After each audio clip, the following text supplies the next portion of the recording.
सभी को नमस्कार। आज की क्लास शुरू करते हैं और आज की क्लास में अपना जो चल रहा है साहित्य का इतिहास, उसमें आधुनिक काल का तीसरा चरण अपन पढ़ रहे हैं।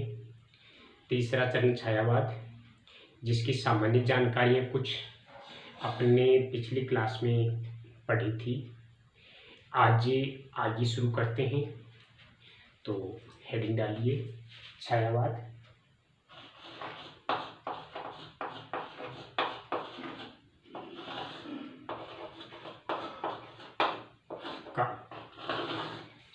छायावाद काल में क्या है कि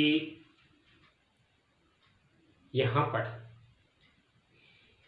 जो तीन कवि आधार माने जाते हैं इसके, प्रसाद पंत निराला, जयशंकर प्रसाद, सुमित्रा नंदन पंत और सूर्यकांत त्रिपाठी निराला। क्या है छायावाद? इसके बारे में तो चर्चा हो चुकी थी कि कल्पना एवं रहस्य के आधार पर, काल्पनिक तथ्यों को आधार मानकर रहस्य के आधार पर जो साहित्य रचा जाता है, उस साहित्य को ही हिंदी साहित्य में क्या नाम दिया है? छायावाद काल दिया है। यानी कि कल्पना एवं रहस्य के आधार पर लिखा गया जो साहित्य है वह छायावाद काल के नाम से जाना जाता है। आपने अन्य जो जानकारियां यानी कि छायावाद की परिभाषाएं, छायावाद का नामकरण, छायावाद के विभिन्न अर्थ, इसके बाद छायावाद के जो प्रमुख कवि थे उसके बारे में भी अध्ययन किया था। और लास्ट में अपन पढ़ रहे थे कि छायावाद के आधार स्तंभ, छायावाद के आधार स्तंभ कृष्णदेव झाड़ी ने 4 लोगों को माना है कि पूरा का पूरा जो हिंदी साहित्य का जो छायावाद है इतिहास में, उसमें प्रमुख 4 कवि माने गए हैं। जयशंकर प्रसाद, सुमित्रा नंदन पंत, सूर्यकांत त्रिपाठी निराला। ये 3 तो कवि हैं। एक कवयित्री है जिसको भी छायावाद का आधार स्तंभ माना गया है, और वो है महादेवी वर्मा। उन 4 विद्वानों और विदुषियों ने छायावाद में काफी कुछ अपना योगदान दिया है हिंदी साहित्य के इस काल में। हालांकि कालखंड छोटा ही रहा है, 20 से 36 तक का माना जाता है, 16 वर्ष का कालखंड माना जाता है। अब अपन आगे देखते हैं छायावाद की बृहत्त्रयी एवं लघुत्रयी। आज की क्लास में शुरू करते हैं छायावाद की बृहत्त्रयी। बृहत्त्रयी का मतलब है बड़े लोग। बृहत्त्रयी एवं लघुत्रयी। बृहत्त्रयी व लघुत्रयी। लघु यानी छोटा और बृहत्त्रयी यानी बड़ा। लघुत्रयी। यहाँ पर देखिए बेटा, आचार्य जो नंद दुलारे वाजपेयी हैं, आचार्य नंद दुलारे वाजपेयी के द्वारा 1931 ईस्वी में एक अलग से निबंध लिखा था पंत प्रसाद निराला जी पर, और उस निबंध में जयशंकर प्रसाद को, सुमित्रा नंदन पंत को और सूर्यकांत त्रिपाठी निराला को बृहत्त्रयी में शामिल किया है। और नंद दुलारे वाजपेयी के उस 1931 का जो निबंध था, उस निबंध में 3 वर्मा बंधु थे। 3 वर्मा बंधु थे, महादेवी वर्मा, राम कुमार वर्मा और भगवती चरण वर्मा। अब बेटा यहाँ भी क्या होता है, कुछ विद्वान ऐसे हैं जिन्होंने भगवती चरण वर्मा की जगह माखनलाल चतुर्वेदी को इस लघुत्रयी में शामिल किया है।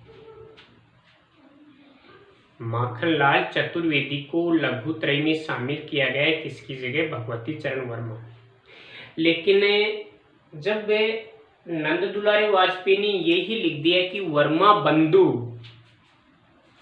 तो अपन माखनलाल चतुर्वेदी को नहीं मान करके भगवती चरण वर्मा को इसका आधार मानते हैं। तो देखते हैं क्या थे, क्या इसके बारे में थोड़ा सा अपन लिखते हैं। तो लिखिए बेटा, आचार्य नंद दुलारी वाजपेयी ने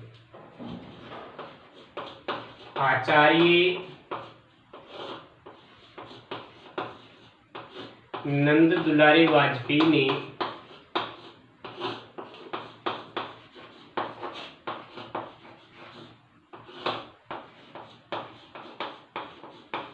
उन्नीस सौ 31 में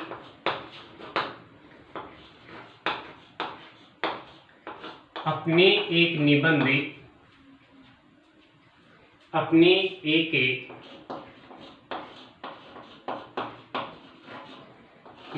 में जयशंकर प्रसाद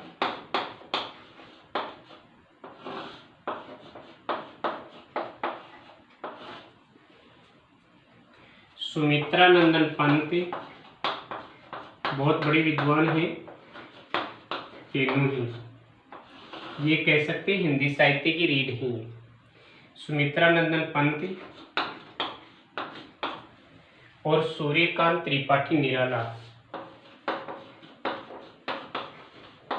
सूर्यकांत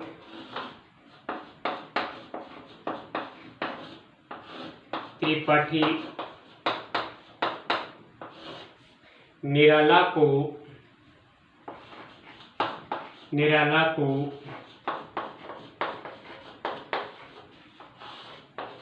छायावाद की बृहत्त्रयी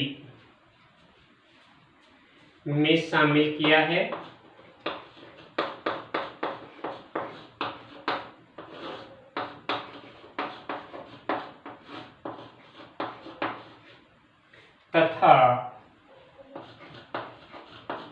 तथा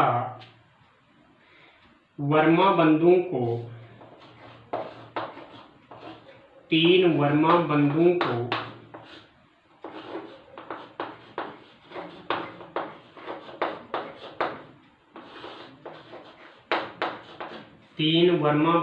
को जिसमें देखिए महादेवी वर्मा,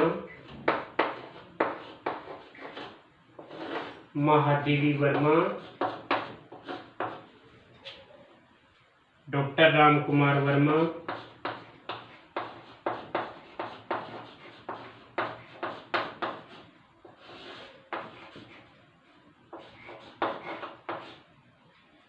व भगवती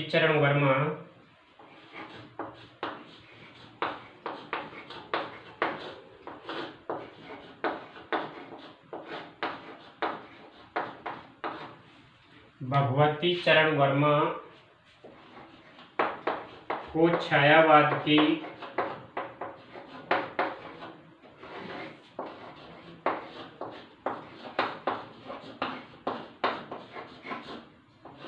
लघुत्रयी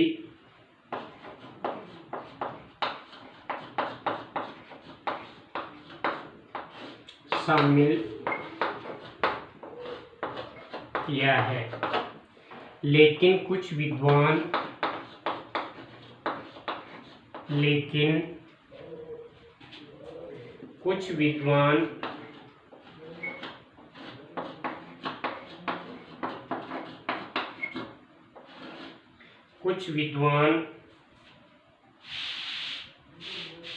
भगवती चरण वर्मा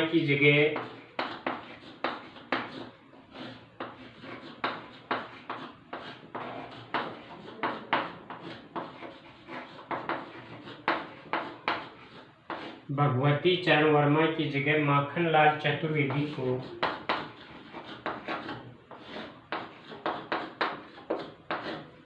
माखनलाल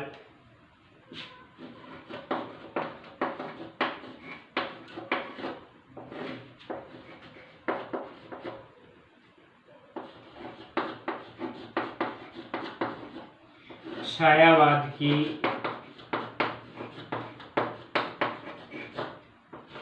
लघुत्रयी में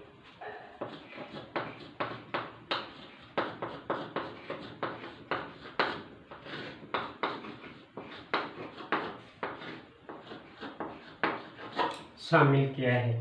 तो बेटा प्रश्न आ सकता है कि छायावाद की लघुत्रयी व बृहत्त्रयी के बारे में आप क्या जानते हैं। 4 नंबर का प्रश्न आएगा साहित्य में कि छायावाद की लघुत्रयी व छायावाद की बृहत्त्रयी के बारे में आप क्या जानते हैं। तो ये चीज़ आपको लिखनी है और इसमें आपको ये बातें ध्यान में रखनी है।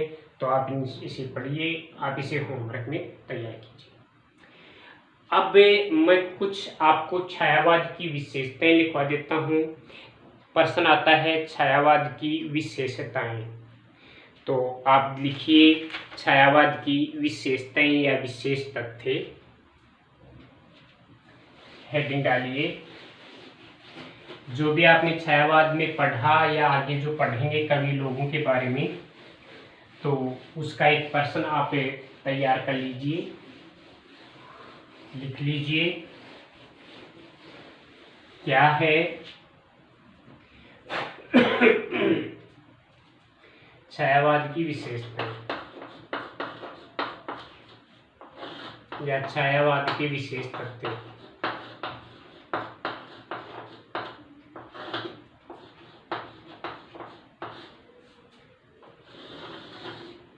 ये देखिए क्या है बेटा, यहाँ अपन देखते हैं। तो सबसे पहले अपन देखते हैं कि जो छायावादी काव्य है, आपको मैंने परिभाषा में लिखाया था कि कल्पना एवं रहस्य के आधार पर लिखा गया साहित्य ही छायावाद के अंतर्गत माना जाता है। तो पहली विशेषता क्या हो जाएगी कि छायावादी काव्य प्रमुखतः कल्पना एवं रहस्य पर आधारित काव्य माना जाता है। दूसरी है कि छायावादी कवियों को पलायनवादी कवि भी कहा जाता है। क्यों? क्योंकि ये प्रकृति के साथ अपना संबंध रखते हैं, क्योंकि ये जीवन के यथार्थ से मुंह मोड़कर केवल कल्पना लोक में विचरण करते नजर आते हैं, वास्तविकता से दूर रहते हैं और कल्पना व रहस्य को अपना आधार मानते हैं, इसलिए यथार्थ से जुड़ रहते हैं। तीसरी बात है कि छायावादी कविताओं में अनुभूति की गहराई देखने को मिलती है, यानी जो चीज अनुभव किया जाता है, जिस चीज का अनुभव किया जाता है उसकी गहराई देखने को मिलती है। हिंदी का छायावादी काव्य प्रमुखतः पाश्चात्य साहित्य के रोमांटिसिज्म काव्य पर आधारित काव्य माना जाता है। तो ये बेटा जी कुछ विशेषताएं हैं, कुछ विशेष तथ्य हैं, तो आप उनको उतारिए, लिखिए। पहला देखिए छायावादी काव्य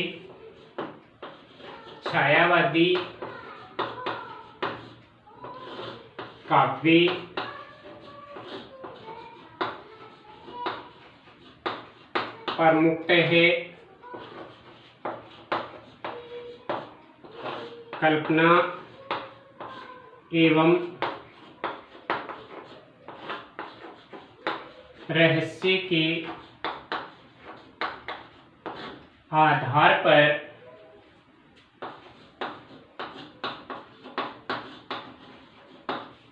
लिखा काव्य माना जाता है। दूसरा, छायावादी कवि, दूसरी विशेषता लिखो,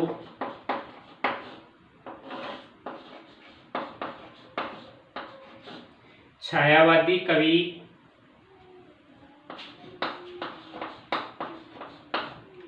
यथार्थ जीवन से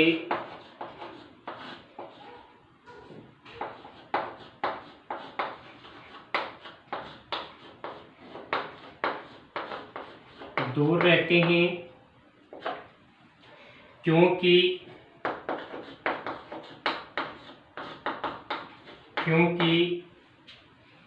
इनके द्वारा लिखा गया साहित्य, इनके द्वारा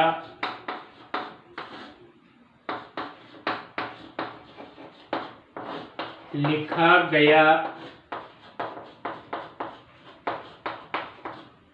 साहित्य कल्पना, क्योंकि इनके द्वारा लिखा गया साहित्य कल्पना लोक में विचरण करता है। साहित्य काल्पनिक शैली पर आधारित होता है, शैली पर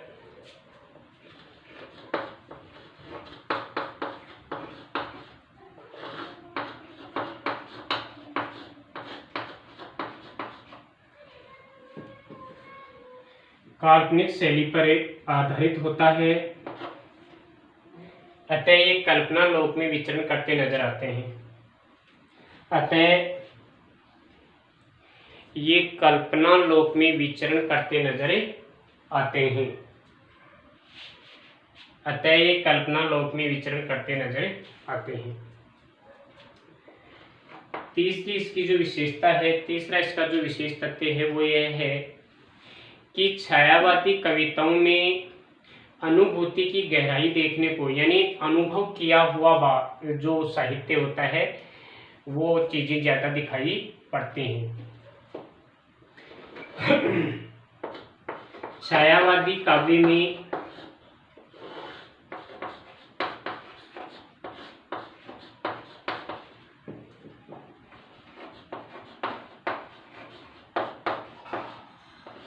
अनुभूति की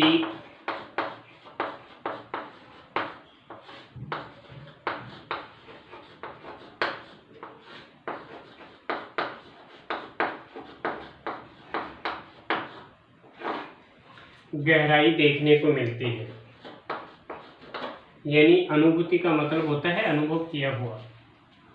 किसी चीज को कल्पना के आधार पर मान सकते हैं, रहस्य के आधार पर मान सकते हैं, या फिर अनुभव किए हुए रूप में माना जा सकता है। तो अनुभव की गहराई इसमें देखने को मिलती है। अब आगे है कि हिंदी का छायावादी काव्य प्रमुखतः पाश्चात्य साहित्य पर आधारित माना जाता है। हिंदी साहित्य का छायावादी काव्य, हिंदी का छायावादी काव्य,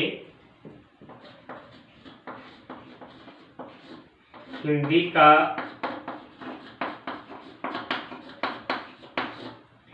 छायावादी काव्य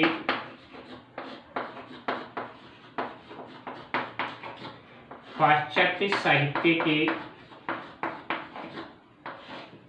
रोमांटिसिज्म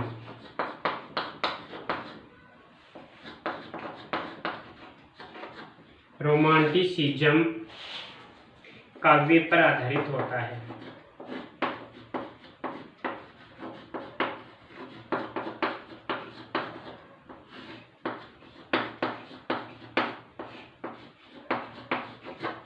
किस पर होता है? रोमांटिसिज्म। रोमांटिसिज्म का मतलब होता है प्रकृति के साथ में इसको सामंजस्य किया जाता है। अब यहाँ एक चीज अपन मानते हैं कि हिंदी सम्राट, उपन्यास सम्राट जो हैं, उनका एक साहित्यिक पत्र था जागरण। उस जागरण पत्र को छायावाद का समर्थक पत्र माना जाता है। जागरण पत्र को क्या माना जाता है? छायावाद का समर्थक पत्र माना जाता है। तो ये चीज भी आप लिखिए कि मुंशी प्रेमचंद जी द्वारा संपादित जागरण पत्र को छायावाद का समर्थक पत्र माना जाता है। पांचवी विशेषता है मुंशी प्रेमचंद द्वारा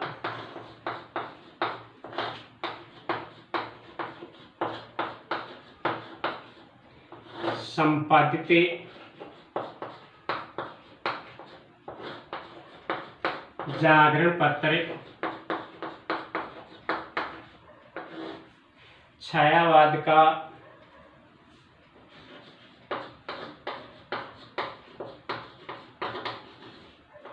समर्थक पत्र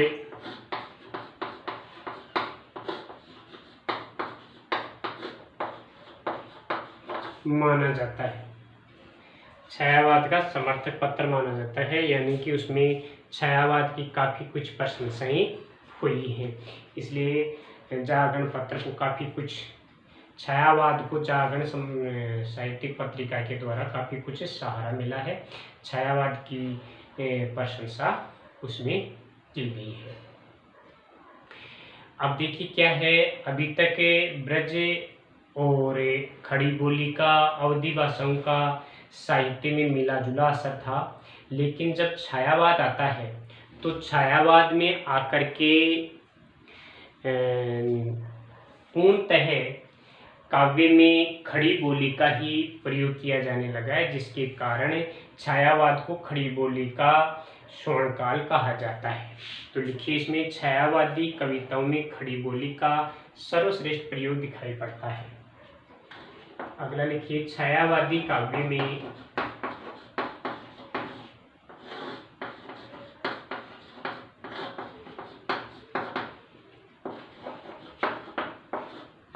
खड़ी बोली का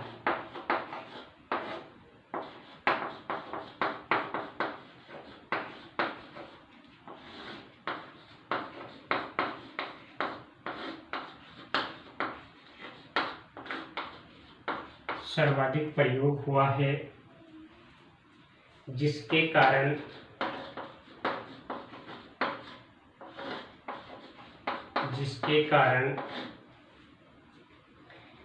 खड़ी बोली को,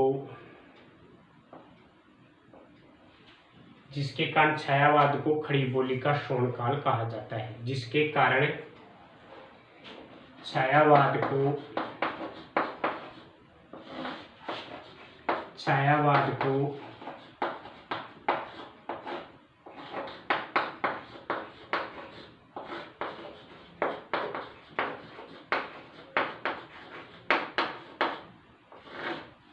खड़ी बोली का स्वर्णकाल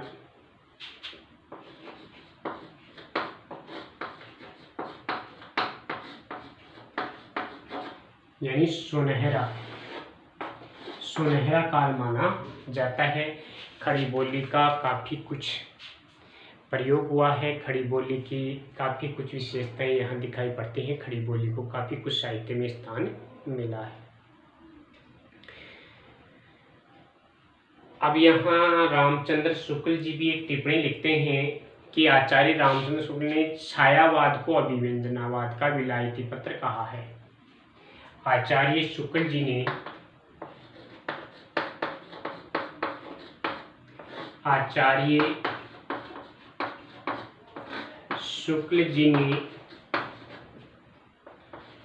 छायावाद को अभिव्यंजनावाद का,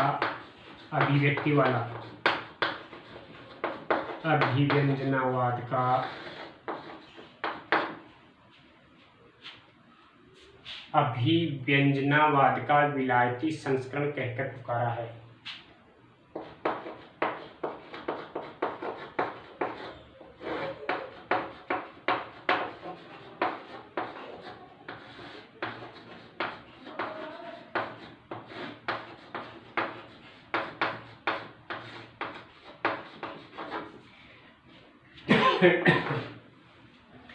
अभिव्यंजना यानी कि जिसमें बात को सीधे और सरल शब्दों में प्रकट किया जाता है। किसी भी बात की अभिव्यक्ति का आसान तरीका होता है, वह अभिव्यंजनावाद कहलाता है, यानी जिसका सरल और स्पष्ट शब्दों में अर्थ प्रकट हो जाता है। तो ये बेटा क्या है, छायावाद की विशेषताएं हैं। तो ये भी अभी आज की क्लास में आपने जो 2 प्रश्न तैयार किए हैं, वो दोनों ही महत्वपूर्ण प्रश्न हैं। अपन बहुत ही महत्वपूर्ण चीज़ें पढ़ रहे हैं कि पहला प्रश्न तो है कि हिंदी साहित्य में आप छायावाद की लघुत्रयी व बृहत्त्रयी से क्या समझते हैं, तो बेटा वो प्रश्न तैयार करना। दूसरा आपका प्रश्न बनता है कि छायावाद की विशेषताएं लिखिए। तो ये 7 विशेषताएं, इनमें से आप 4-5 विशेषताएं याद करें, अपनी लैंग्वेज में याद करें। मैंने बहुत आसान लैंग्वेज में, आसान भाषा में आपको मैंने ये लिखवाई हैं। धन्यवाद।